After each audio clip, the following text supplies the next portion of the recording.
हिंगोली जिल्ह्यात गेल्या काही तासांपासून सुरू असलेल्या मुसळधार पावसामुळे जिल्ह्याची जीवनवाहिनी मानल्या जाणाऱ्या कायाधू नदीला मोठा पूर आलाय। सततच्या पावसामुळे कायाधू नदी दुथडी भरून वाहू लागली असून नदीकाठच्या सखल भागातील शेतांमध्ये पाणी साचल्याने सोयाबीन आणि कापूस पिकांचे काही प्रमाणात नुकसान झालंय। प्रशासनाकडून खबरदारी म्हणून नदीकाठच्या नागरिकांना तातडीने सतर्कतेचा इशारा देण्यात आलाय।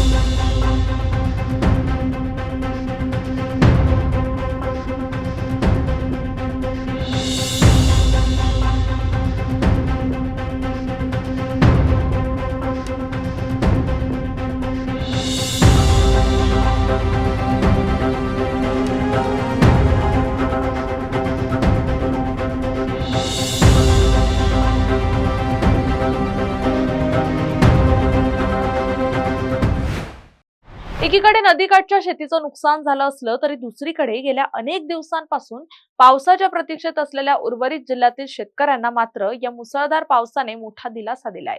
या दमदार हजेरीमुळे जिल्ह्यातील कोरड्या पडत चाललेल्या खरीप पिकांना मोठी नवसंजीवनी मिळाली असून बळीराजा सुखावलाय। सध्या नदीची पातळी वाढत असल्याने पूर परिस्थितीवर प्रशासन पूर्णपणे लक्ष ठेवून आहे।